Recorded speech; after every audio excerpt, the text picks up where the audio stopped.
Thank you.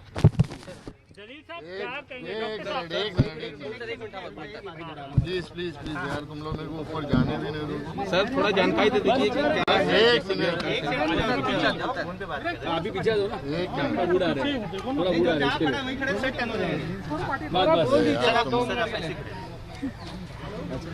Doctor साहब एक reaction. एक मिनट भाई, hello, come down, I am just overwhelmed with all this, come immediately. देखिए इस वक्त जलील साहब हमारे साथ हैं और उनसे बात करना दो है। मिनट क्या जानकारी है वो 2 मिनट रुको। थोड़ा बिजी है, लोगों को जानकारी दे रहे हैं कि किस तरह से दिलीप साहब ने अंतिम सांस इस पीडी हिंदुस्तान अस्पताल में ली, क्योंकि डॉक्टर जलील दूर 2 मिनट रुको बाबा, 2 मिनट रुको, 2 मिनट रुकिए, कोई आने वाला है, फिर मैं बात करता हूँ। सर बेसिक जानकारी दे दीजिए सबसे पहले। 2 मिनट रुकिए प्लीज, 2 मिनट रुकिए, 2 मिनट रुकिए, have patience, I will talk, let him come. यहाँ पर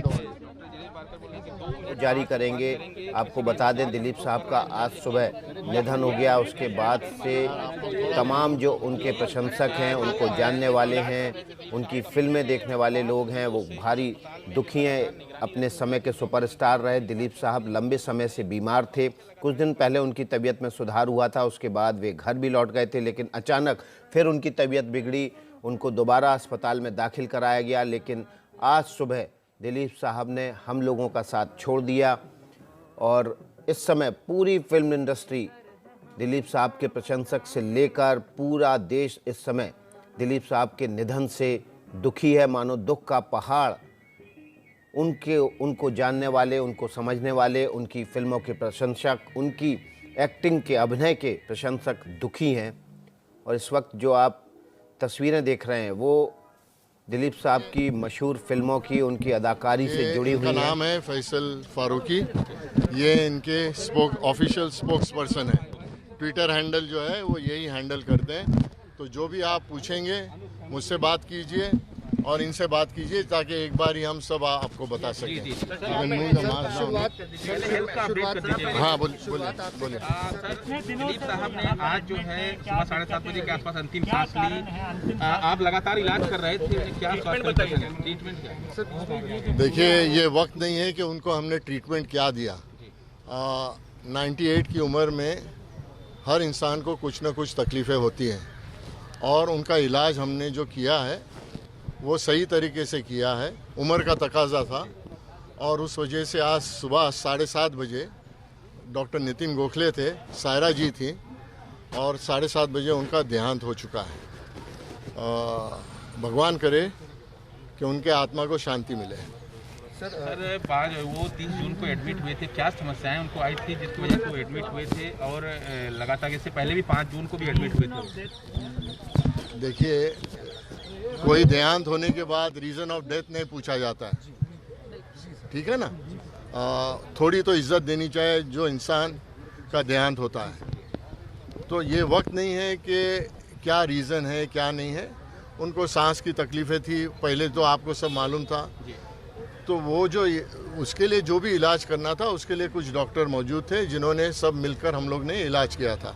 उसमें सब में पहले जो थे उनके कार्डियोलॉजिस्ट डॉक्टर नितिन गोखले थे, फिर मैं था। नितिन गोखले तो उनके मुझे लगता है 21 साल के ऊपर इलाज उनका कर रहे थे, मैं 20 साल से कर रहा था। फिर डॉक्टर अनीता पटेल जी थी जो यूरोलॉजिस्ट हैं, उनको भी बुलाया गया था। डॉक्टर जयदीप पालेक जो सर्जन थे उनको भी बुलाया गया था। तो हम सब मिलकर जो भी इलाज करते थे वो साथ में करते थे। साथ में इंटेंसिविस्ट जो थे वो भी थे मौजूद। तो इलाज जो भी करना था वो हमने मिलकर किया है। कोशिश तो बहुत की, हम चाहते थे कि उनके 100 साल पूरे हों। उनके ऐसा शख्स मुझे नहीं लगता कि बॉलीवुड में कभी पैदा होगा। शख्सियत काफ़ी बड़ी थी और उन्होंने सिर्फ बॉलीवुड का नाम नहीं अपने देश का नाम भी रोशन किया है। और मुझे लगता है कि उन्होंने नाम बॉलीवुड का हॉलीवुड से ज़्यादा भी कर चुके हैं। आगे की चीज़ें आपको अगर पूछनी है तो फैसल फारूकी साहब के साथ पूछिए, फिर मैं आपसे वापस बात एक करता सवाल हूँ। आपसे, इनसे पूछ लो ना, इनसे बात करो। फैजल, आपसे जानना चाहिए कैसा रिश्ता रहा है पिछले, हाँ बोलिए, कैसा रिश्ता रहा है? कई सालों से आप उनको जानते थे, खिदमत की उनकी, क्या कुछ बताएंगे? दिलीप साहब, आप जैसे जानते हैं कि एक खाली फिल्म अदाकार ही नहीं थे, फिल्म एक्टर ही नहीं थे, बहुत ही ग्रेट ह्यूमन बीइंग थे। और इस रिश्ते से उनकी मोहब्बत सारे देश के हर एक उस बच्चे से, बड़े से, बूढ़े से रहती थी। जिसको देश से प्रेम हो, जिसको फिल्म से प्रेम हो, आर्ट से प्रेम हो, और इंसानियत फूट फूट के उनमें भरी गई थी। इसी सिलसिले से साहब को मैंने ट्विटर पे इंट्रोड्यूस कराया, सोशल मीडिया पे उनको, फेसबुक। शुरू में वो ट्विटर खुद ही पढ़ते थे और मुझको बोल देते थे रिप्लाई करना। धीरे धीरे जैसे उनकी तबीयत थोड़ा नासाज हुई तो उन्होंने डिक्टेट करना बंद कर दिया, कभी पढ़ते थे कभी नहीं पढ़ते थे। और लेकिन उनका एक पब्लिक से, एक उनके फ़ैन से, वेल विशर से हमेशा एक कनेक्शन बना रहा। चाहे वो वॉक कर रहे हों जॉगर्स पार्क में, चाहे वो बाहर कहीं जा रहे हों एयरपोर्ट पे, तो हर जगह उनकी मोहब्बत हमेशा उनके चेहरे पे लगती थी। कोई उनसे मिल जाता था तो 5 मिनट 10 मिनट तक तो खैरियत पूछते थे। और मुझे लगता है कि दिलीप साहब जैसा इंसान इस दुनिया में आज की तारीख में, और हो सकता है आगे भी, आना बहुत मुश्किल है। सायरा जी की स्थिति क्या है? सायरा जी, आपको मालूम है, सायरा जी दिलीप कुमार को, मुझको लगता है जब से वो पैदा हुई हैं वो दिलीप कुमार से मोहब्बत करती थी। और सायरा जी की ऑफिशियली उनकी 55 साल की ज़िंदगी जो as a husband and wife जो उन्होंने साथ में गुजारा है, वो एक मिसाल है। फैसल जी, आगे की क्या प्रक्रिया होगी? यहाँ से दिलीप साहब का जो पार्थिव शरीर है, क्या उनके घर पर ले जाया जाएगा? जी, अभी वही फैमिली और हम लोग सब लोग बैठे हैं ऊपर। कुछ ही देर में हम आप लोगों को इत्तला कर देंगे। शाम हमने ये सोचा है कि 5 बजे बैरियल उनका जुहू कब्रिस्तान में जो सांता क्रूज़ पे है वहाँ पर होगा। क्या उनका अंतिम दर्शन की उनके घर पर रखा जाएगा? क्योंकि काफ़ी फेमस थे, बॉलीवुड के आइकॉन्स हैं, राजनीतिक जगत के लोग उनके फैंस हैं। ये मैं आपको इत्तला कर दूंगा। अभी वो बात चल रही है और ट्विटर पे भी मैं आपको अपडेट कर दूंगा। जी, थैंक यू सो मच। शुक्रिया, थैंक यू।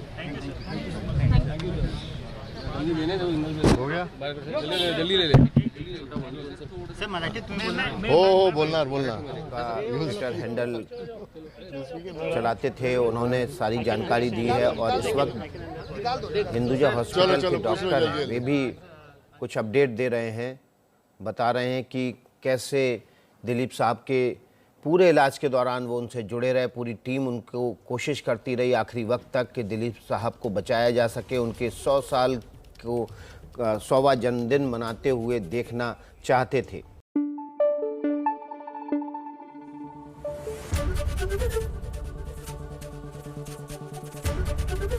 एबीपी न्यूज़ आपको रखे आगे।